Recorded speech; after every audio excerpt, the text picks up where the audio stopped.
అక్కడ శమంత పంచకము అని 5 మడుగులు ఉన్నాయి. ఈ 5 మడుగులు ఇప్పుడు కలిసిపోయాయి అనుకోండి. ఈ శమంత పంచకాన్ని జమదగ్ని మహర్షి కుమారుడు పరశురాముడు ఏర్పాటు చేశాడు. 3 ఏళ్ళు 21 పర్యాయాలు క్షత్రియుల్ని నరికి ఆ నెత్తురు పట్టుకొచ్చి 5 మడుగుల్లో పోశాడు ఆయన. ఆ తర్వాత ఆ మడుగుల్లో బ్రహ్మదేవుడు వర్షం కురిపించాడు. ఆ వర్షం వల్ల ఆ మడుగులు పరమ పవిత్ర జలంతో నిండిపోయాయి. ఆ జలములను శమంత పంచకము అంటారు.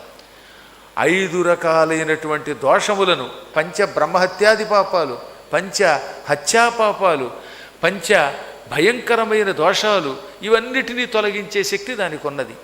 అటువంటి శమంత పంచకంలో ఇప్పుడు కూడా మనం స్నానం చేయొచ్చు. దాని వాళ్ళు ఏదో సూర్యకొండం అని పేరెట్టారు ఈ మధ్యన అనుకోండి. కానీ కురుక్షేత్రంలో ఆ స్నానం మేము కూడా మొన్న 2019లో సూర్యగ్రహణం నాడు చేసాం. అదేమో డిసెంబర్ నెల. డిసెంబర్ నెలలో ఢిల్లీ దగ్గర ఉన్న కురుక్షేత్రంలో -డిగ్రీలోకి వచ్చేసింది చలి.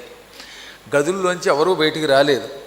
తీరా గ్రహణం అయ్యాక స్నానానికి కడదామంటే గురువుగారు ఇదేం పరీక్షరా బాబు అనుకుంటూ 150 మంది వచ్చారు.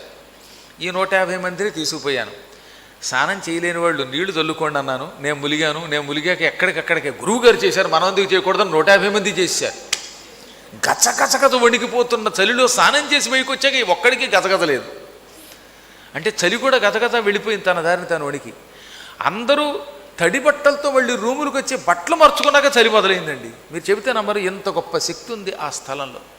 అసలు మానవ మాత్రుడు ముందు స్నానం చేస్తాను అని అనుకోట. అక్కడ ఒకసారి స్నానం చేశాక మరి ఏ దివ్యశక్తి మనల్ని రక్షిస్తుంది అది తెలియదు. కానీ అందరూ ఆ చలి నుంచి బయటపడతారు, ఆరోగ్యంగా వస్తారు. అదిగో ఆ దివ్యశక్తియే బ్రహ్మశక్తి. అదే బ్రహ్మ ఇచ్చిన గొప్ప వరం అన్నారు. ఆ స్నానం చేస్తున్నప్పుడు మన శరీరం ఎవరో నిమిరినట్టు అవుతుంది, ఎవరో ప్రేమగా చేత్తో ఇలా తడిమినట్టు అవుతుంది, గగుర్పాటుకు గురవుతుంది.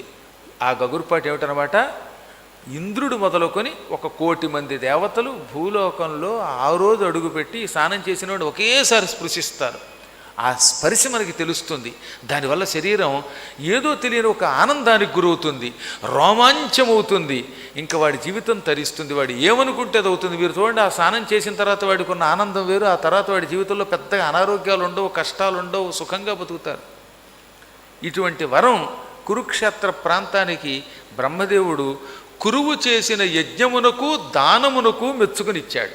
యజ్ఞం గొప్పదే, కానీ ఆ యజ్ఞం కంటే దానం మరింత గొప్పది.